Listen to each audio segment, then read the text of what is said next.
In a world chasing power, profit and popularity, comes a man who teaches us that true greatness lies in simplicity, humility, and compassion. That man is Pope Francis.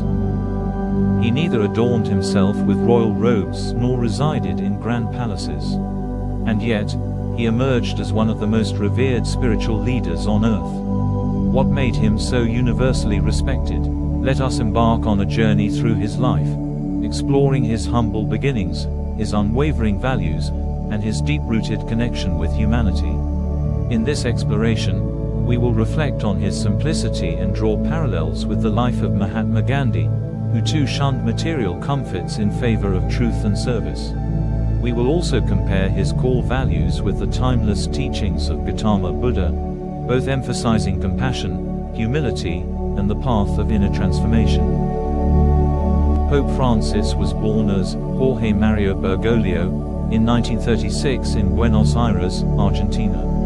His father worked on the railways, an ordinary middle-class family. He studied chemistry and worked as a lab technician, but something deeper was calling him, and that was the path of faith and service.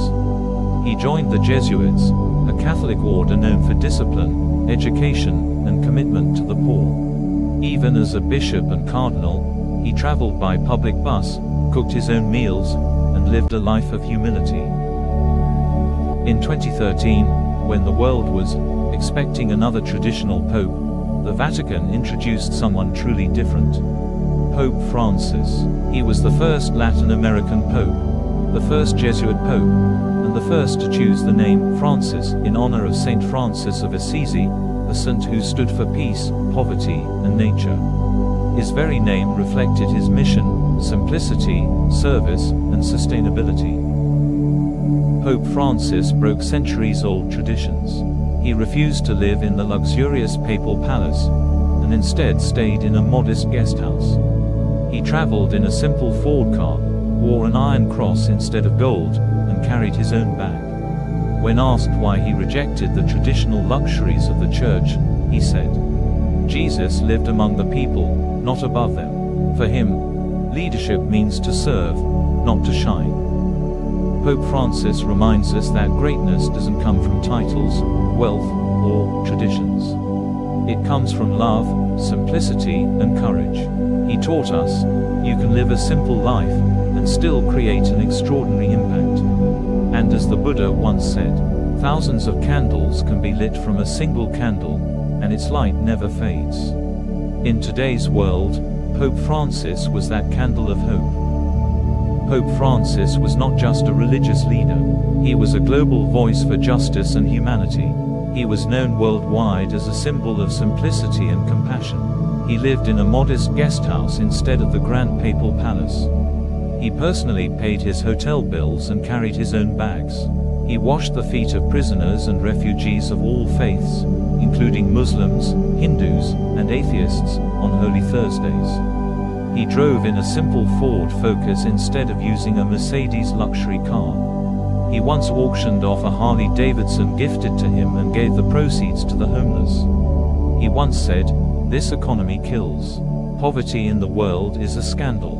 He hugged a severely disfigured man in Vatican Square, with tears in his eyes, not fear.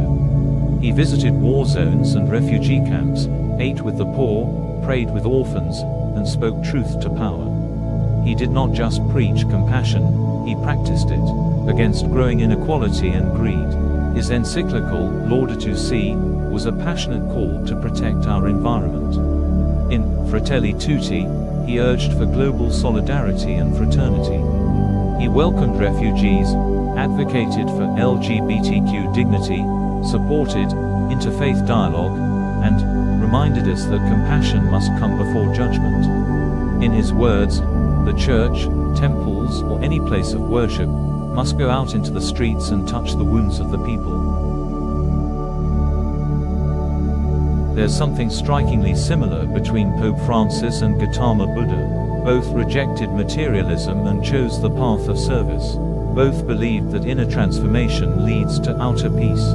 Buddha said, "Non-violence is the greatest religion." Francis says, "Violence in any form is a betrayal of our humanity." Buddha taught us, peace comes from within.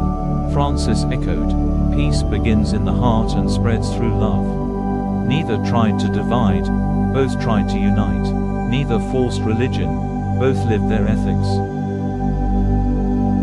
In his simplicity, Pope Francis reminds us of Mahatma Gandhi, another spiritual warrior who chose a life of minimalism to stay close to the people. Gandhi wore khadi dhoti, lived in an ashram, and walked barefoot with the masses. He believed that simplicity was strength, not weakness.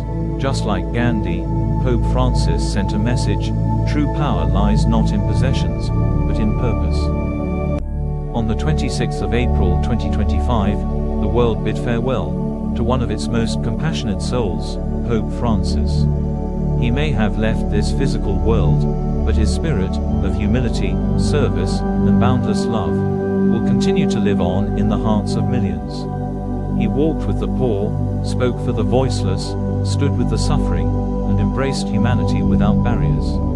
In every corner of the globe, people, regardless of faith, felt his warmth. He was not just a pope. He was a symbol, a torchbearer of hope in dark times.